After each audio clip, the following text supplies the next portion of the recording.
assez complexe, assez subtil, évidemment beaucoup trop subtil pour les médias qui le persécutent et les juges qui sans doute n'ont rien d'autre à faire que de poursuivre un écrivain, un essayiste pour délit d'opinion. Aujourd'hui, les juges passent leur temps à poursuivre les gens pour délit d'opinion.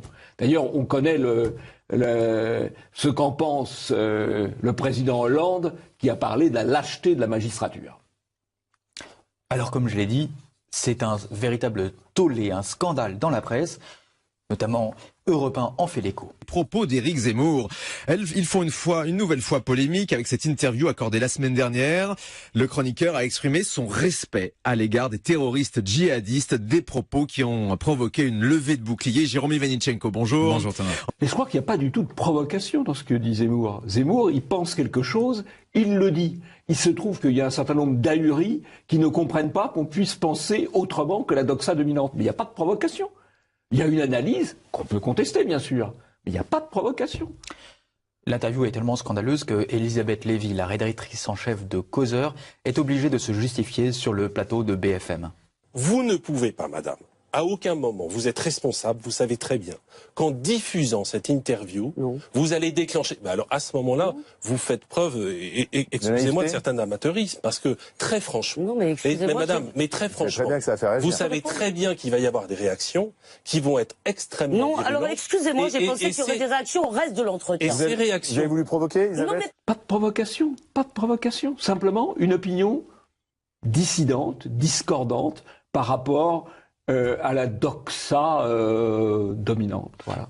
Oui, puis accessoirement, j'ai dit que Elisabeth Lévy était obligée de se justifier, et puis on constate sur le plateau qu'elle a même des difficultés pour pouvoir s'expliquer. Pour pouvoir prendre la parole, absolument, exactement, par rapport à l'accusateur, au gros accusateur public. Et puis c'est Christophe Barbier aussi, Christophe Barbier, donc directeur de l'Express, Jean-Yves, eh bien, qui nous dit, qui fait une vidéo hebdomadaire, et cette fois-ci, la vidéo se titre « Comment combattre Éric Zemmour ». Éric Zemmour, mode d'emploi. Parce qu'à mal le combattre, bien entendu, on le valorise. Qu'a-t-il dit exactement? Qu'il fallait arrêter de mépriser les djihadistes? On n'est pas dans l'information. L'information, c'est dire voilà ce qu'a dit Zemmour, telle personne pense autrement. Voilà, ça c'est le débat. C'est le débat. Et là, non, on est dans le combat, on n'est pas dans le débat. On a donc un changement de paradigme du côté des médias. Et alors l'affaire prend tellement de bruit que la justice ouvre une enquête pour apologie de terrorisme. Et autour de cette enquête, c'est lié l'association SOS Racisme et les victimes du 13 novembre 2015. Pour la presse écrite, notamment Challenge, c'est une mauvaise journée pour Éric Zemmour. Pour La Voix du Nord, Éric Zemmour pense au-dessus de ses moyens. Et dans cet édito... Je pense que La Voix du Nord n'a pas de moyens de penser, donc il n'y a pas de souci de ce côté-là. La Voix du Nord, on le sait, qui est vraiment un journal extrêmement engagé. On l'a retoqué plusieurs fois dans l'émission et médias. Et là, au sein de cet édito... C'est un journal politicien en plus, oui, bien sûr. Au sein de cet édito, on trouve affirmer, respecter un individu qui s'est résolu à mourir, mais après avoir roulé volontairement sur des dizaines de corps est une ignominie. Considérer cet événement comme un avatar banal d'une histoire fatalement tragique est une imbécilité. Alors, le problème, c'est que toute cette histoire, toute cette cabale journalistique s'inscrit réellement dans une longue lignée journalistique contre Zemmour. Et on retrouve notamment le 15 septembre 2015, il faut déradicaliser Éric Zemmour. Et Sud Radio, au moment de cette cabale justement toute récente, fait un sondage internet. Faut-il faire taire Éric Zemmour? Heureusement, on constate que le sondage, c'est oui à 21%, non à 79%. Les Arabes, toujours dans cette volonté de faire taire Éric Zemmour, eh bien le titre de cet article, faut-il bannir Éric Zemmour des écrans de télévision? Et enfin, c'est la SDJ. La SDJ, c'est la Société des journalistes du Figaro, qui dénonce les propos d'Éric Zemmour sur les djihadistes, mais aussi celle de RTL, qui nous dit qu'elle estime de son devoir de faire savoir aux auditeurs de la radio et à l'opinion son aversion pour les propos qui, à ses yeux, portent atteinte à la mémoire des victimes du terrorisme et à la douleur des familles. Alors ces deux sociétés de journalistes, RTL, Le Figaro, ce syndicat de journalistes, confirment tout à fait le point de vue de Robert Ménard, selon lequel les principaux adversaires de la liberté de la presse aujourd'hui, ce sont les journalistes. Et c'est quand même assez extraordinaire de voir des journalistes monter en ligne pour demander que soit interdit, viré un de leurs confrères, et pas parce qu'il a commis des actes que la morale réprimerait, non, parce qu'il a mal pensé. Voilà. Donc on est dans le délit d'opinion à l'état pur. On n'est pas forcément d'accord, c'est l'émission hebdomadaire d'Éric Zemmour sur l'antenne RTL, animée par Yves Calvi. Et là, justement, Yves Calvi, au début de cette émission hebdomadaire, va nous dire, voilà, la direction et l'ensemble des journalistes de RTL n'est pas d'accord avec vous. Éric, avant d'écouter votre éditorial, je précise que ce rendez-vous porte aujourd'hui particulièrement bien son nom. Vous avez récemment tenu des propos controversés sur les djihadistes qui commettent des attentats. Je me fais donc le porte-parole de la direction et de la rédaction d'RTL qui ont été consternés par ces déclarations extrêmement choquantes à plus d'un titre. Oui, alors c'est assez intéressant de voir là l'alliance de la direction, c'est-à-dire du capital, et des journalistes, l'alliance dans le politiquement correct et contre tout ce qui revient à ouvrir le débat. Encore une fois, il n'y a pas de débat, possible. Il y a une vérité dont on ne doit pas sortir. Et là, il y a d'une mauvaise foi extraordinaire, parce que dire que Zemmour a fait l'apologie du terrorisme, alors même qu'il dit qu'il y a du criminel et du mauvais dans ce qu'ils font, c'est tout à fait malhonnête, bien sûr. Nolo, le meilleur ennemi de Zemmour, c'est le titre de l'extrait de l'émission C'est l'Hebdo. Et vous allez voir comment les chroniqueurs de cette émission n'en reviennent pas. Ils pensent que c'est pas possible de pouvoir travailler avec Éric Zemmour, tellement il est radicalisé. On peut vraiment rester zen avec Éric Zemmour dans les parages. Vous entamez la 6e saison de Zemmour et Nolo. Vous n'hésitez pas un peu plus chaque année à refaire équipe avec Éric Zemmour? Ça va pas être dur de faire les 28 émissions là qui s'annoncent pour cette 6e saison si vous êtes de moins en moins d'accord avec Zemmour? Jusqu'où ira Éric Zemmour? On ne sait pas, mais il doit pouvoir encore sans doute aller très très loin. La morale de cette histoire, comme le dit Éric Zemmour justement sur BFM, c'est que les ennemis d'Éric Zemmour veulent le virer de ses emplois. L'objectif de mes adversaires, c'est de me faire perdre mes emplois. C'est ma mort sociale. Est-ce que vous vous excusez malgré tout? Est-ce que vous regrettez d'avoir pu faire mal à une victime, à une famille de victimes qui était à Nice ce soir-là? Écoutez, je ne suis pas venu, je déteste ces exercices de contrition. Écoutez, voilà un vrai mec, un homme péchu, qui ne s'excuse pas, qui ne plie pas, qui défend sa position, qui défend sa liberté d'expression. Et la liberté d'expression, j'irais même plus loin que lui. Lui, il parle de démocratie, mais c'est la liberté d'expression.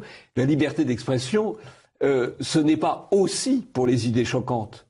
C'est d'abord pour les idées choquantes. Parce qu'une idée qui n'est pas choquante, que tout le monde admet, elle n'a pas besoin de la liberté d'expression. Vous n'avez pas besoin de la liberté d'expression en Russie soviétique pour dire que Staline est formidable. Vous auriez eu besoin de la liberté d'expression pour dire que peut-être certaines de ces actes étaient contestables. La liberté d'expression, c'est précisément pour les idées choquantes. Voilà. Alors, effectivement, la campagne vise à éliminer Zemmour des derniers médias où il se trouve, c'est-à-dire RTL et Le Figaro. Personnellement, je ne crois pas du tout qu'il ait à craindre la mort sociale. Pour une raison très simple, c'est que ses livres se vendent énormément. Et s'il avait plus d'éditeurs, il se vendrait sur Amazon tout aussi massivement. Je ne crois pas qu'il craint la mort sociale. Il y a beaucoup d'hommes politiques, leur problème, c'est de remplir les salles qu'ils prennent. Le problème de Zemmour, c'est de trouver des salles assez grandes pour accueillir les gens qui veulent l'écouter. Et puis, à supposer, mais je pense que le système n'est pas assez stupide pour cela, à supposer qu'on vire Zemmour de toutes ces tribunes dans la presse officielle. RTL, Figaro. Eh bien, il créerait sa chaîne de télévision, ou il trouverait refuge dans les médias alternatifs, à qui il donnerait un coup de booster formidable. Donc je crois qu'il n'a pas à craindre la mort sociale, même s'il peut un jour ou l'autre perdre tel ou tel de ses emplois, il n'a pas à craindre la mort sociale. Et en tout cas, il se défend avec beaucoup d'honneur, mais c'est effectivement un terme que la majorité des gens des médias ne doivent plus bien comprendre. Il faudra leur offrir un dictionnaire. Eh bien, après ces mots encourageants, je propose donc de passer au zapping d'immédiat.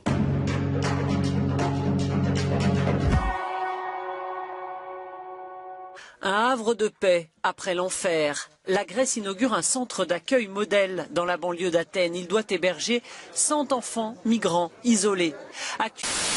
Je veux vous entretenir de la croissance exceptionnelle de la Suède, plus de 4,5% au 4e trimestre 2015, 2 fois plus que l'Allemagne et 4 fois mieux que la France.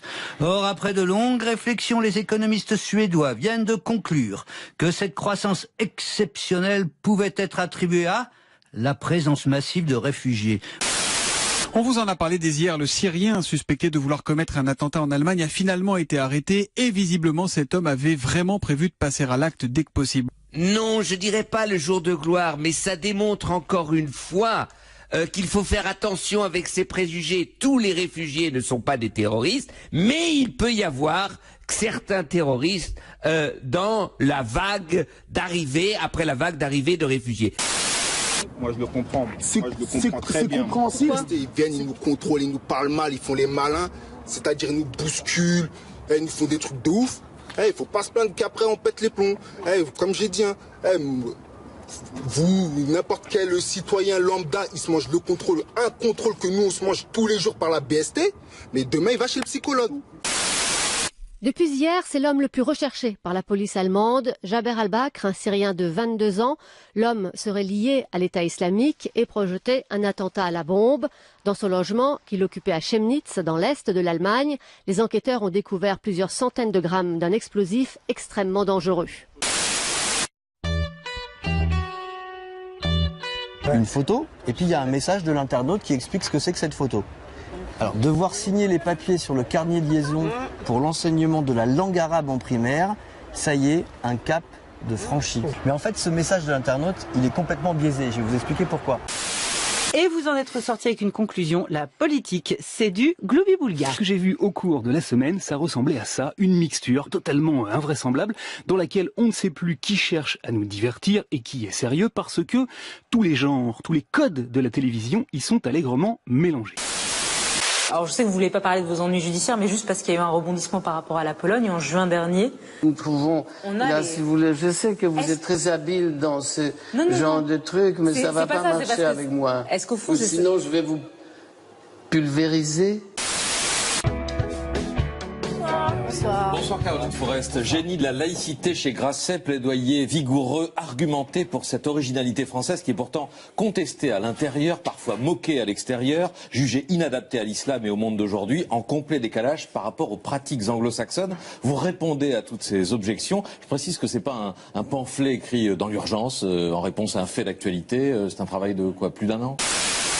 Sont adaptées à l'islam, à la spécificité de l'islam qui s'exprime, dont les signes visibles s'expriment différemment que pour les autres religions. Évidemment, d'abord, la laïcité n'a pas été faite en fonction d'une religion, elle a été faite pour permettre un cadre commun qui permet à tous de cohabiter ensemble. Mais bien sûr, elle s'est faite dans un combat très dur contre l'Église catholique. Malgré la menace française de saisir la Cour pénale internationale pour crimes de guerre, Vladimir Poutine persiste et signe, annonçant même l'implantation permanente de sa base navale de Tartous sur la côte syrienne. La France peut-elle parvenir à faire plier le patron du Kremlin ?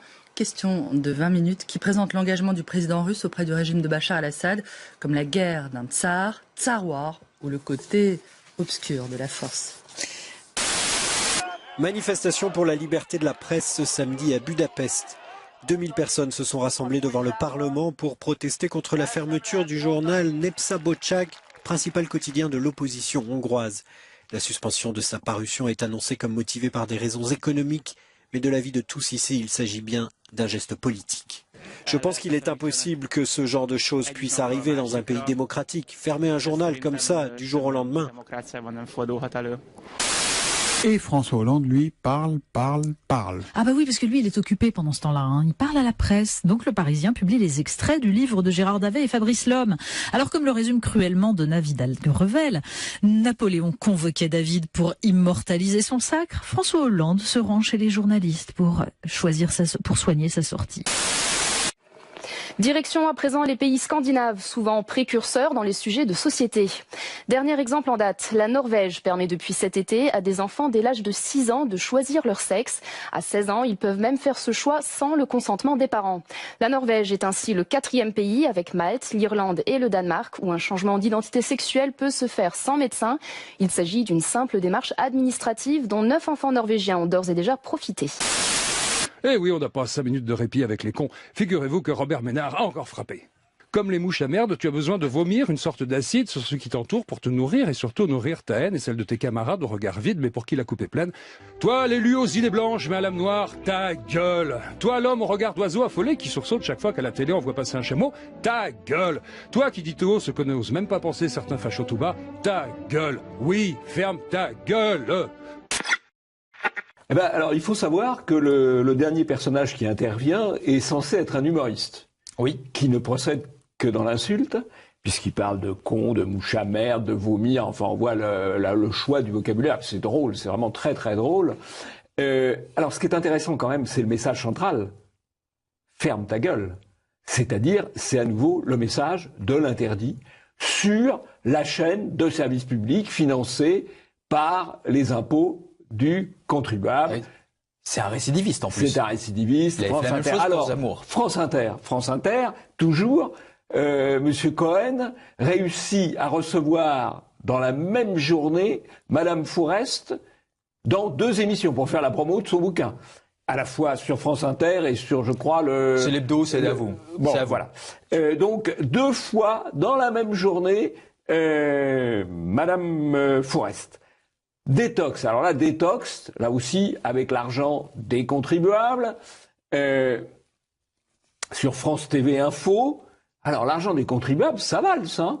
Parce que je ne sais pas si vous avez vu, mais il y a un perchman, il y a un caméraman avec le smartphone, voilà.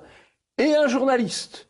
Donc, rien que 4 personnes pour détoxer, comme il dit, c'est-à-dire pour intoxiquer, en fait, contre-intoxiquer. Voilà. Ils ont les moyens, mais ils ont la redevance, hein, chers amis. Quand vous payez vos impôts, vous savez à quoi cela sert, à nourrir tous ces gens-là. Voilà. Bah, écoutez, je crois qu'on a fait un petit peu le tour. Ah bah oui, il y a quand même, on est dans le même enchaînement. On nous fait pleurer sur le fait qu'un journal ferme à Budapest. Bah oui, c'est un journal qui ferme à Budapest parce qu'il n'a plus de lecteurs. Voilà.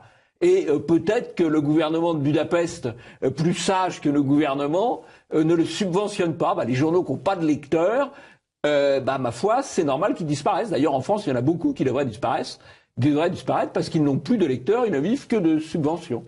Voilà. Mais c'est donc plutôt assez sain, assez normal, ce qui se passe en Hongrie.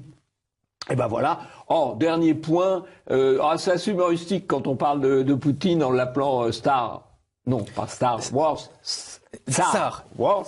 Bon, alors, il faut quand même savoir, là, il faut bien comprendre, dans le mécanisme de propagande, une bombe américaine ne peut pas tuer de civils. Elle ne peut tuer que des ennemis. En revanche, une bombe russe, elle tue des civils. C'est différent. Suivant que la bombe est américaine ou russe, elle peut tuer ou non des civils. La guerre est repartie en Syrie. Il faut savoir qu'elle est repartie quand les forces américaines, aidées par les Danois et je ne sais qui d'autre, ont bombardé délibérément et tué 80 soldats de l'armée régulière syrienne. Donc les fauteurs de guerre en Syrie, ce sont bien du côté des ennemis du gouvernement légal et non pas de ceux comme les Russes qui le soutiennent. Voilà. Eh bien Jean-Yves, passons à notre 3e partie. Trump, Clinton, sexe, magouille et trahison.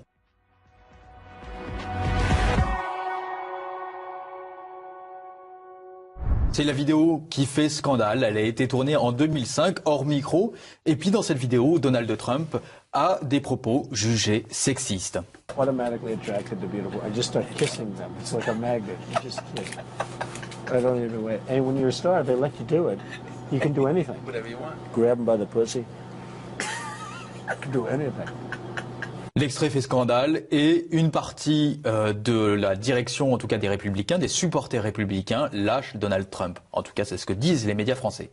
Ah oui, c'est sûr, cette campagne est entrée dans une autre dimension. On n'avait jamais vu un candidat arriver à un débat à un mois du scrutin aussi mal en point. Donald Trump hué par son propre camp et même appelé à renoncer à sa candidature par certains élus républicains. Alors tout a commencé vendredi soir. Pour Mark Porter, le représentant des Républicains en France, en fait, Donald Trump n'a pas été lâché par des supporters. C'était déjà des personnes qui étaient contre la candidature de Donald Trump.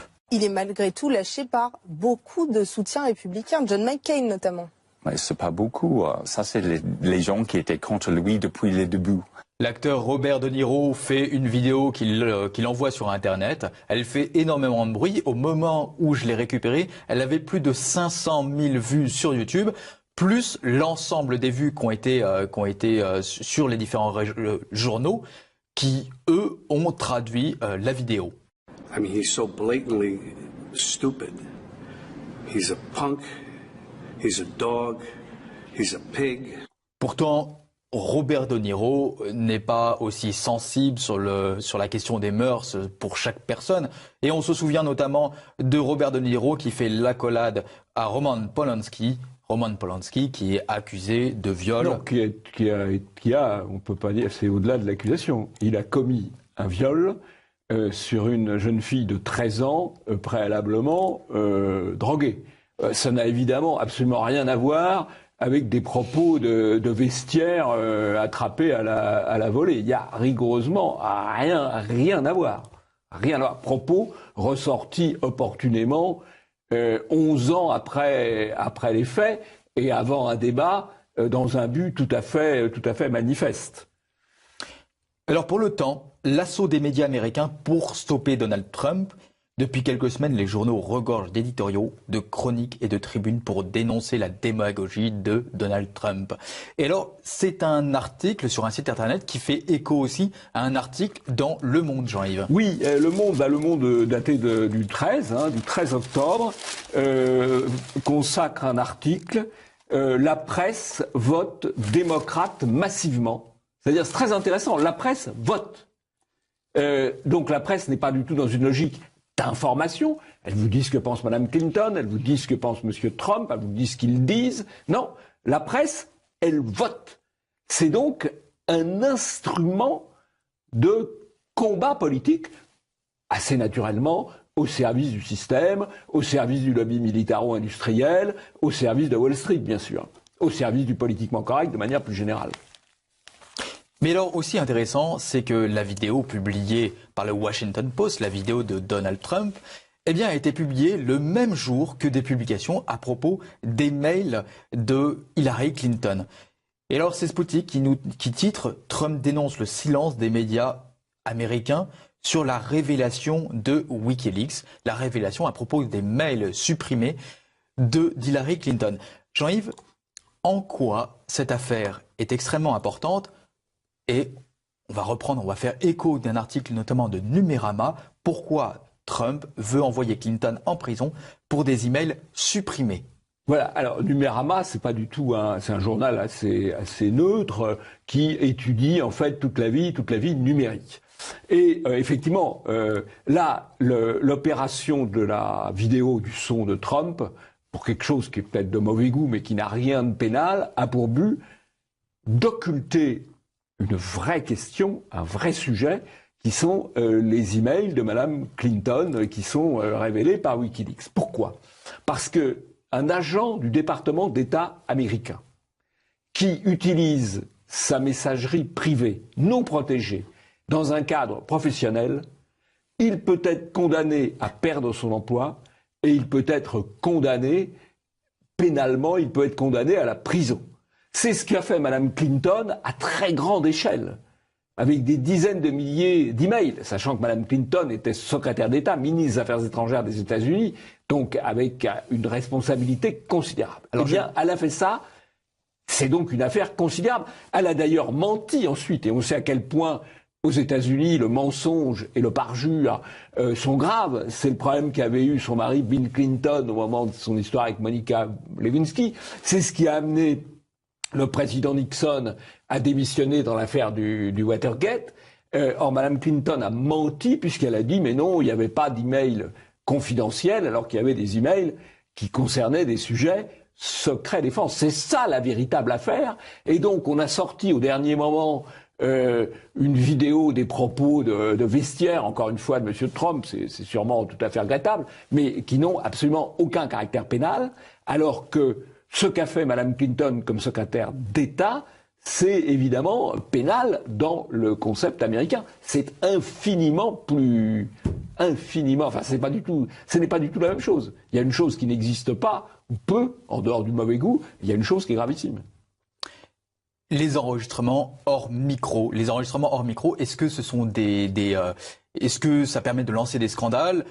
Eh bien, a priori, tout dépend de qui est enregistré et qui reçoit l'information. Eh ben, on va lancer un enregistrement hors micro qui circule sur le net. Hein. C'est pas nous qui l'avons attrapé. Le lanceur, le site internet Le Lanceur, qui nous dit Pécresse raconte à Bourdin les enveloppes qui circulent. Ouais. Et voici l'extrait audio qui a été retiré et envoyé sur le net. Ouais, moi, ça m'a appris beaucoup de choses sur les méthodes de politique. Ah, mais ça c'est sûr. Ça c'est sûr. Ah, mais ça c'est sûr. Ça j'imagine. Ça j'imagine. Parce qu'en fait, derrière, il y a des laxistes. Ouais. Vraiment, je connais tout. Les faux sites à l'étranger, les diffamatoires, les machins, les enveloppes qui circulent. Ah non, mais non. Je suis incollable. Déjà, j'avais eu côté Fillon et Carucci. Donc, dans ma famille, je connaissais les méthodes, mais maintenant. Oui, alors voilà exactement le même phénomène que pour Trump, c'est-à-dire que le micro a continué, l'enregistrement a continué hors émission. Et que dit Mme Pécresse? Qu'il y a des valises. Elle parle là de la campagne qu'a conduit Bartolone, le président de l'Assemblée nationale contre elle, au Conseil régional d'Île-de-France, l'ancien président du Conseil général de Seine-Saint-Denis, qui a le surnom de Dom Bartolone. Et elle dit, il y a des valises, il y a des enveloppes qui circulent. Tout ça est pénal, hein. Et elle dit, mais je connais, j'avais déjà le côté Fillon et Carucci. Voilà, ça c'est ce que dit Mme Pécresse. Entre nous, bon, il y a deux choses. C'est hors antenne, donc ça peut ne pas exister. Mais à ce moment-là, ce qui est hors antenne pour Trump ne doit pas exister. Sauf qu'au cas particulier, on pourrait très bien demander, ouvrir une enquête préliminaire pour fraude au financement politique. Et on pourrait demander à Mme Pécresse de s'expliquer sur ce qu'elle a dit. Ce qu'évidemment, on ne fera pas. Parce qu'il y a ce qu'on utilise quand ça va dans le bon sens et ce qu'on tait quand ça va dans le mauvais sens. Jean-Yves, passons à notre quatrième partie, ce sont les tweets d'immédiat.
Oui, alors quelques commentaires rapides. D'abord les décodeurs, pas les décolleurs, qui tracent les limites du politique. C'est-à-dire ça on peut le faire, ça on peut pas le faire. C'est pas le boulot du journaliste.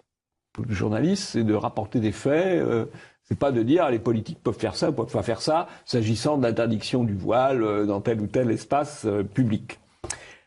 Le FIGMAG, 30 ans après, il mérite un coup de chapeau, parce que le FIGMAG avait publié Figaro Magazine en 1985 un numéro spécial « Serons-nous encore français dans 30 ans ?» Et ils avaient fait des projections démographiques et ils avaient dit en 2015, il naîtra 35% d'enfants non européens en France. 30 ans après, ils l'avaient annoncé, c'est exactement ce qui s'est vérifié.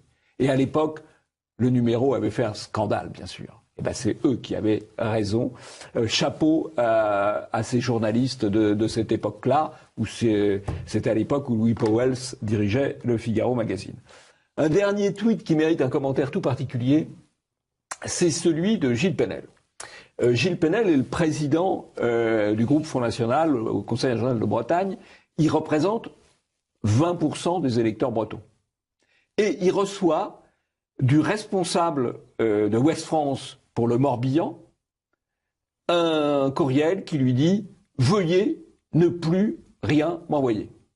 C'est-à-dire que voilà, un journaliste qui doit rendre compte, théoriquement, de ce qui se passe dans son département, dans sa région, et qui refuse de recevoir des informations, des communiqués de presse de la part d'un homme qui préside un groupe politique, avec une trentaine d'élus, qui représente 20% des électeurs. C'est quand même incroyable le monde dans lequel ces gens-là vivent, quoi. Alors bien entendu, je crois que Ouest France, c'est 8 millions de subventions aussi. Bien sûr, c'est encore payé par le contribuable. C'est quand même incroyable d'indécence. Eh bien Jean-Yves, passons à notre 5e et dernière partie, Morandini sous protection rapprochée.